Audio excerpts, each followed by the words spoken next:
Hello students, welcome back to my YouTube channel. मेरा नाम है पारस बंसल और आज मैं स्टार्ट करने जा रहा हूँ क्लास 9th का चैप्टर नंबर 2 पॉलिनोमियल्स। तो आइए शुरुआत करते हैं एक्सरसाइज 2.1 से। ठीक है, तो एक्सरसाइज 2.1 का पहला क्वेश्चन देखिए। इसने बोला which of the following expression are polynomials in one variable. ठीक है, पॉलिनोमियल्स इन वन वेरिएबल्स का क्या मतलब होता है? पॉलिनोमियल्स इन वन वेरिएबल का मतलब ये होता है कि जो पॉलिनोमियल है आपका वो एक वेरिएबल में होना चाहिए। एक वेरिएबल का मतलब केवल एक ही अल्फाबेट्स होने चाहिए उसमें। ठीक है, एक अल्फाबेट्स का, जैसे अगर मैं ए का यूज़ कर रहा हूँ या बी का या सी का या डी का एंड कुछ भी, केवल एक वेरिएबल होना चाहिए। दूसरी बात, ये पॉलिनोमियल्स क्या होते हैं? पॉलिनोमियल्स जो होते हैं वो ये हो सकता है, ये हो सकता है, ठीक है। बट पॉलिनोमियल्स में जो ये तुम्हारे अल्फाबेट्स होते हैं, एक्स जो ये होता है जिस फॉर्म में दिया होता है, जैसे एक्स स्क्वायर दिया, एक्स दिया है, एक्स क्यूब दिया, एक्स स्क्वायर दिया, ये जो होते हैं ये कभी भी जो आपके ये होता है एक्स स्क्वायर, ठीक है, ये एक्स जो भी होता है ये कभी भी कांस्टेंट को छोड़ के, यहाँ ए बी सी सब कांस्टेंट है, ये सब कांस्टेंट है आपके, ठीक है, ये वेरिएबल है आपका, ये उसमें नहीं होने चाहिए। जैसे मैं अगर मैं एग्जांपल की बात करता हूँ, मैंने लिखा 2x स्क्वायर प्लस के 9x, क्या है पॉलिनोमियल इन वन वेरिएबल में? यस, क्योंकि इसमें एक ही वेरिएबल है x और पॉलिनोमियल है क्योंकि एक्स स्क्वायर और एक्स की फॉर्म में। पॉलिनोमियल में क्या नहीं वैलिड होता वो ये होता है, जैसे मैंने लिखा रूट एक्स पॉलिनोमियल नहीं है। जो रूट में आ जाते हैं, या एक्स की पावर -1/2 आएगा, या एक्स की पावर 3/2 आ गया, ये रूट एक्स की पावर 3 हो गया, एक्स की पावर -5 होगा, ये पॉलिनोमियल नहीं होते। दिस आर नोट्स, ठीक है, तो ये पॉलिनोमियल नहीं होते। ठीक है, तो अगर मैं 1.1 की बात कर रहा हूँ आपकी, तो 1.1 में एक्सरसाइज 2.1 में, सॉरी 2.1 की बात कर रहा हूँ, तो जब पहला क्वेश्चन दिया है इसने 4x square plus -3x plus 7, क्या पॉलिनोमियल इन वन वेरिएबल है? पहले तो आप ये देखिए वेरिएबल है कितने हैं इसमें, x ही है एक बार, ठीक है, वन वेरिएबल है। और क्या पॉलिनोमियल है? ये है बिल्कुल, क्योंकि x की पावर 2 और 1 में सिंपल दे रखी है जिसकी रियल नंबर है ऊपर, मतलब जिसके ऊपर केवल एक नेचुरल नंबर या नेचुरल नंबर आ रहे हैं, होल नंबर आ रहे हैं। ठीक है, तो ये एक पॉलिनोमियल है। ठीक है, इसका second part, y square plus √2, constant भले ही रूट में आ जाए बट वेरिएबल कभी उसमें नहीं आना चाहिए आपका, उसमें रूट में। ठीक है, वेरिएबल जो एक्स है वाई है ये रूट में नहीं आना चाहिए। तो क्या वाई स्क्वायर है? बिल्कुल है। कांस्टेंट रूट में आ जाए, लेकिन जो है अल्फाबेट्स हैं आपके ABCD वो रूट में नहीं होने चाहिए किसी भी। 3√t प्लस t की पावर 2, क्या वन वेरिएबल है? वन वेरिएबल है, एक ही वेरिएबल है इसमें t, लेकिन पॉलिनोमियल नहीं है। क्यों नहीं है? क्योंकि यहाँ पे रूट में आ रहा है t, और t मैंने बताया आपका जो वेरिएबल होता है ABCDEFG वो पॉइंट उसमें रूट में नहीं होना चाहिए, ना रूट में, ना माइनस में, ना फ्रैक्शन में। तो ये जो है आपका, ये जो वेरिएबल है आपका ये रूट में है, इसका मतलब ये पॉलिनोमियल नहीं है। ठीक है, y प्लस 2/y क्या है? पॉलिनोमियल है? बिल्कुल नहीं है। क्यों? क्योंकि जो y है 1/y हो गया, अगर मैं इसे ऊपर लेके जाऊंगा तो ये बनेगा ऐसे, y ऊपर आ जाएगा। क्या ये जो y की पावर -1 है, क्या ये आपका पॉलिनोमियल है? नहीं है। मैंने बोला कि जो वेरिएबल है आपका वो माइनस में, फ्रैक्शन में नहीं होना चाहिए, इसका मतलब ये फिर से पॉलिनोमियल नहीं है। ठीक है, फिफ्थ पार्ट देखिए, क्या ये पॉलिनोमियल है? पहले तो ये वन वेरिएबल, भाई वन वेरिएबल तो है ही नहीं है, क्योंकि इसमें 3 वेरिएबल आ गए, x, y और t। तो कितने वेरिएबल्स है ये? 3 वेरिएबल्स हो गए आपका। ठीक है, 3 वेरिएबल्स हो गया आपका ये, क्योंकि इसमें 3 वेरिएबल है, x, y और t, और पॉलिनोमियल है क्योंकि कोई भी पावर रूट में नहीं है ना फ्रैक्शन में। आप पॉलिनोमियल है, ये पॉलिनोमियल है लेकिन 3 वेरिएबल्स में हो गया। तो इसका जो आंसर है वो आपका पहला वाला है यस, सेकंड है यस।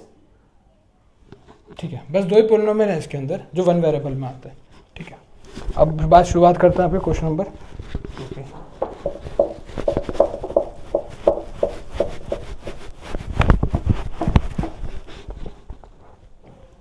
क्वेश्चन नंबर 2 है, right the coefficient of x square, coefficient of x square. ठीक है, जैसे इसमें बोला है कोफिशिएंट ऑफ एक्स स्क्वायर का मतलब क्या होता है? जो एक्स स्क्वायर वाली डिजिट है आपका, कहाँ पे एक्स स्क्वायर देखिए जरा आप, यहाँ पे इसका कोफिशिएंट मतलब इसके साथ जो भी कांस्टेंट जुड़ा हुआ है वो उसका कोफिशिएंट होता है। एक्स स्क्वायर के साथ क्या जुड़ा है, क्या है इसके साथ? कुछ नहीं है, तो 1 तो है ऑलरेडी, किसी के साथ कुछ नहीं होता तो 1 तो होता है। तो इसका एक्स स्क्वायर कोफिशिएंट क्या हो गया? Coefficient of x square equals to, ये आपका आंसर है। इसका सेकंड पार्ट देखिए, यहाँ पे एक्स स्क्वायर का कोफिशिएंट कितना है, कुछ नहीं है तो मैंने 1 ऐड कर लिया, ठीक है। तो अब एक्स स्क्वायर कोफिशिएंट कितना है, -1, क्योंकि माइनस का साइन भी इंक्लूड किया जाता है इसके अंदर, ठीक है। थर्ड देखिए इसका, इसके अंदर एक्स स्क्वायर का कोफिशिएंट कितना है, भाई ये हो गया एक्स स्क्वायर के जो बराबर में है, फोर्थ पार्ट है √2x - 1। यहाँ पे एक्स स्क्वायर का कोफिशिएंट कितना है, यहाँ पे एक्स स्क्वायर का कोफिशिएंट है ही नहीं, क्योंकि यहाँ पे एक्स स्क्वायर वाली टर्म ही नहीं है। तो जब इसका कोफिशिएंट, तो इसका कोफिशिएंट कितना हो जाएगा एक्स स्क्वायर का, 0, जब टर्म ही नहीं है आपकी, ठीक है। अब क्वेश्चन नंबर 3 से देखते हैं। क्वेश्चन नंबर 3 है, one example each of binomial of degree 35। One example देना है बायनोमियल का। बायनोमियल का मतलब क्या होता है, बायनोमियल का मतलब होता है जिसमें केवल एक टर्म दो टर्म्स होती हैं, जैसे 1 + 2 टर्म्स जुड़ी हुई होती हैं, ठीक है। 2 टर्म्स जुड़ी हुई होती हैं और उसके डिग्री 35 होनी चाहिए। तो मैंने बना लिया x⁵35 + 10। ऑब्वियसली बात है बायनोमियल है आपका, x⁵35 + 10।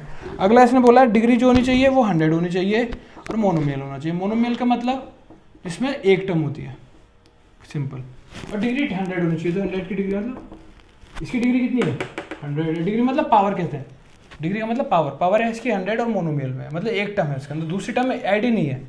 बायनोमियल में 2 टर्म्स ऐड होती हैं। क्वेश्चन नंबर 5 है, डिग्री बतानी है। जैसे ये क्वेश्चन है, डिग्री का मतलब होता है पूरे क्वेश्चन में एक्स की हाईएस्ट पावर कितनी है। इसमें एक्स की हाईएस्ट पावर कितनी है भाई, यहाँ पे 1 है, 2 है, 3, हाईएस्ट पावर है 3, तो इसकी डिग्री कितनी हो गई, 3। इसका सेकंड पार्ट देखिए, जो भी वेरिएबल है, यहाँ पे वेरिएबल क्या है वाई की हाईएस्ट डिग्री कितनी है यहाँ पे 2, तो डिग्री होगी 2। यहाँ पे वेरिएबल क्या है टी की डिग्री कितनी है यहाँ पे 1, तो इसकी डिग्री कितनी होगी 1, 3। इसमें वेरिएबल है आपका नहीं है, तो इसमें डिग्री कितनी हो गई, जब वेरिएबल नहीं है तो इसकी डिग्री कितनी हो जाती है 0, ठीक है। Question number 5, linear quadratic and cubic क्या होता है, ठीक है। लीनियर क्या होता है आपका, लीनियर आपका होता है जिसमें केवल लीनियर एक तरह से आपको ये कह सकता हूँ कि सिंपल, जिसमें डिग्री जो होती है वो 1 होती है, बस वेरिएबल की डिग्री 1 होती है। क्वाड्रेटिक में जो डिग्री होती है वो 2 होती है, एंड द क्यूबिक में जो डिग्री होती है वो कितनी होती है आपकी 3 होती है। क्यूबिक के अंदर जो डिग्री होती है इक्वेशंस में वो 3 होती है, ठीक है। तो अगर मैं बात करता हूँ लीनियर में डिग्री आपकी 1 है, तो जैसे पहला क्वेश्चन है इसका कि x² + x, ठीक है। ये क्वेश्चन है x² + x। इसके अंदर देखो डिग्री चेक करिए पहले कितनी है इसकी डिग्री, मतलब हाईएस्ट पावर कितनी है इसकी डिग्री 2, और 2 की डिग्री को हम क्या कहते हैं क्वाड्रेटिक, तो क्या बन गए क्वाड्रेटिक, ठीक है। इसका जैसे थर्ड पार्ट देख लीजिए, इसकी डिग्री चेक करिए हाईएस्ट, वेरिएबल है वाई की हाईएस्ट डिग्री है 2, तो डिग्री कितनी होगी इसकी हाईएस्ट 2, तो ये भी क्या बन गया क्वाड्रेटिक, ठीक है। फोर्थ पार्ट देख लीजिए, 1 + x, ठीक है। इसमें डिग्री कितनी है वेरिएबल की, वेरिएबल है x, तो डिग्री होगी इसकी 1, और 1 को हम क्या कहते हैं 1 को कहते हैं लीनियर, 2 को कहते हैं क्वाड्रेटिक, 3 को कहते हैं क्यूबिक, ठीक है। बाकी आप सब खुद फाइंड कर लीजिएगा, ये आपका आंसर है। तो शुरुआत करते हैं एक्सरसाइज 2.2 की। 2.2 क्या है आपकी, पॉलिनोमियल की वैल्यू निकालने से पहला क्वेश्चन देखिए आप इसमें कि एक पॉलिनोमियल दिया आपको 5x - 4x² + 3, ठीक है। इसने बोला x = 0 पे इसकी वैल्यू बताइए। अब x = 0 पे इसकी वैल्यू क्या होगी, तो x = 0 इसके अंदर रख दीजिए सिंपली, बस x की जगह 0 रख दीजिए, क्या बन गया, ये तो बन गया 0 - 0 + 3, तो आंसर आ गया 3। अगर इसने पूछा है x = -1 पे इसकी वैल्यू बताइए, x = -1 पे क्या वैल्यू होगी इसकी, फॉर x = -1, तो x की जगह क्या रख दीजिए -1 रख दीजिए पूरी इक्वेशन में, इस वाली में, ठीक है। भाई x = -1 की इसकी वैल्यू पूछे, x = -1 रखा तो क्या बन गया -5 - 4 × 1 + 3 -4 - 1 + 3, ये हो गया -9 + 3 -6, ये आपका आंसर है। देखिए थर्ड पार्ट खुद निकाल लीजिएगा। आज शुरुआत करते हैं क्वेश्चन नंबर 2 की। इसने क्वेश्चन दिया है जैसे आपको पी वाई, एक पार्ट बता रहा हूँ मैं आपको, बाकी आप खुद करिएगा। पी वाई दिया आपको ये, इसने पूछा P0, P1 और P2 की वैल्यू बताइए। सबसे पहले क्या पूछा है P0, P1 एंड P2 की वैल्यू बतानी है, ठीक है। तो P0 का मतलब क्या हो गया, मतलब देखिए कम, अगर मैं ये देखता हूँ पी वाई दिया, ये वाई की जगह क्या रख रहा है आपको, देखो वाई की जगह क्या मिला है 0, तो आपको वाई की जगह 0 रखना है, इसमें 1 रखना है, इसमें 2 रखना है, सिंपल, P0 पूछा है, नहीं y की जगह में 0 पूछा है, फिर यहाँ 1 पूछा है, 2 पूछा, तो y की जगह 0 रखिए, ओके 1, यहाँ मैं 1 रख रहा हूँ y की जगह। P1 की वैल्यू पूछा है, नहीं y की वैल्यू 1 रखनी पड़ेगी मुझे इसके अंदर, तो 1 का स्क्वायर माइनस 1 प्लस 1 1, y की जगह मुझे क्या पूछा है, P2 यानी y की जगह 2 रखना है, तो 2 का स्क्वायर माइनस के 2 प्लस 1 4 माइनस 2 प्लस 1 3, ठीक है, ये आपका आंसर था। अब क्वेश्चन नंबर 3 देखिए आप जरा क्या है, वेरीफाई करना है इसमें, ठीक है, वेरीफाई करना है। जैसे आपका पहला पार्ट देखिए, पी एक्स दिया आपको 3x plus 1 x is equal to minus 1/3। आपको ये बताना है कि verify whether the following are zeros of the polynomial, क्या ये इसका पोलिनोमियल है या नहीं है, वेरीफाई करना है, ठीक है, कि ये इसका पोलिनोमियल है या नहीं है, कि ये जो आपका जीरोस है, इसको हम जीरोस कहते हैं, जब एक्स की वैल्यूज निकल आती हैं हम कहते हैं जीरोस। क्या ये जीरोस इस पोलिनोमियल को वेरीफाई करता है या नहीं करता, तो कैसे होगा, एक्स की वैल्यू दी है माइनस के 1/3, इसमें रख दीजिए, ठीक है, एक्स की वैल्यू माइनस के 1/3 इसमें रख दीजिए, अगर वो जीरो आ जाता है पूरी पोलिनोमियल तो उसको वेरीफाई करता है। कैसे, जैसे एक्स की वैल्यू मैंने इसमें रख दी, क्या बन गया, माइनस कट गया, -1 + 1 यानी, तो यानी इसको यानी ये इसका पोलिनोमियल, ये इसका जो जीरोज है इसका पोलिनोमियल है, yes the zero of polynomial, ठीक है। इसका एक पार्ट और देख लीजिए, जैसे मैंने इसका पार्ट ले लिया आपका 6 पार्ट ले लिया ये, ठीक है, एक्स की वैल्यू दी है, क्या ये एक्स की वैल्यू एक्स जो है इसका जीरो है कि नहीं है, जीरोज है कि नहीं है, यानी इसको इसमें रखने पर वो जीरो आना चाहिए या नहीं आना चाहिए, ठीक है। तो मैं रख के चेक करता हूँ, एक्स की जगह क्या रखता हूँ मैं, upon L plus M, L से एल कट के क्या बच गया, -m + m, यानी क्या हो गया, जीरो। जैसे ये जीरो आ गया, इसको इसमें रखती वो जीरो आ जाता है, यानी वो इसका क्या है, जीरोज है, तो ये लिखोगे yes it is zero of polynomial, बस आपको इतना लिखना है, ठीक है। एक क्वेश्चन नंबर 4 है, क्वेश्चन नंबर 4 देखिए जरा, बाकी आप इसके पार्ट खुद निकाल लीजिएगा, ठीक है। क्वेश्चन नंबर 4 सब एक जैसे ही, क्वेश्चन नंबर 4 का पहला पार्ट है, पी एक्स दिया x + 5, इसने पूछा फाइंड द जीरो, जीरो का मतलब x की वैल्यू पूछी गई है, x की वैल्यू पूछी गई, तो आपको करना क्या है, जो पी एक्स दिया है इसको क्या क्या मान लेंगे, जीरो, ठीक है। जब भी x की वैल्यू पूछी जाए, नहीं फाइंड द जीरो पूछा जाए, तो आप पी एक्स जो भी दिया है उसको जीरो मान लेंगे, तो x + 5 किसके इक्वल दिया है आपको, जीरो के इक्वल, तो x की वैल्यू कितनी आ गई, -5, ये आपका आंसर है। देखिए इसका एक पार्ट और देख लीजिए, जैसे थर्ड पार्ट है, p x is equal to 2x + 5, ठीक है, तो मुझे x की वैल्यू पूछी गई, तो मैंने क्या बोला, जो पी एक्स वाले टर्म इसको क्या मान लेंगे, जीरो, तो zero is equal to 2x + 5, तो 2x + 5 किसके इक्वल है, जीरो के, तो 2x इज इक्वल टू -5, तो x की वैल्यू कितनी आ गई, -5/2, ठीक है। इसका एक part 7th part, p x is equal to cx + d, ठीक है, फिर वही पूछेगा फाइंड द जीरो, तो जीरो का मतलब होता है x की वैल्यू फाइंड करना, ठीक है, या जो वेरिएबल दिया है, तो मैं इसको क्या करूँगा, जीरो के इक्वल लूँगा, तो cx is equal to -d, तो x की वैल्यू आ गई -d/c, ठीक है। 2.3 स्टार्ट करते हैं क्वेश्चन नंबर 1 से।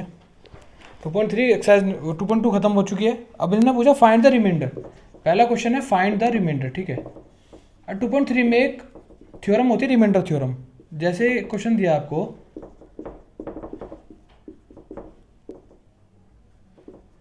ये क्वेश्चन दिया है, इसमें पूछा क्या, find the remainder when it is divided by, जब मैं इसको डिवाइड करता हूँ, पहला पार्ट जैसे इसने दिया है x + 1 से, तो रिमाइंडर थ्योरम क्या कहती है, कि जो रिमाइंडर थ्योरम होती है, अकॉर्डिंग टू रिमाइंडर थ्योरम,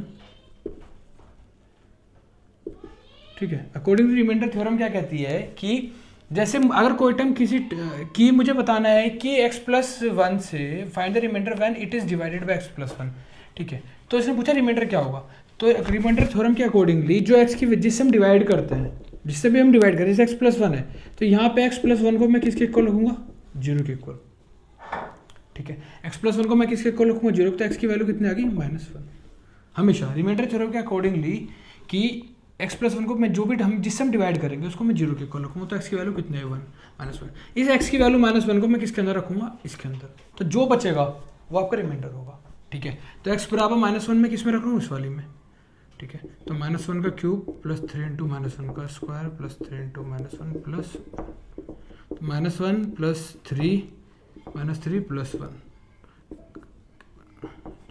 0 बच गया इसका आंसर। ठीक है, तो ये है रिमाइंडर इसका। ठीक है, जैसे इसका सेकंड पार्ट, एक पार्ट और ले लेते हैं। जैसे मैंने ले लिया इसका फोर्थ पार्ट, x + पाई।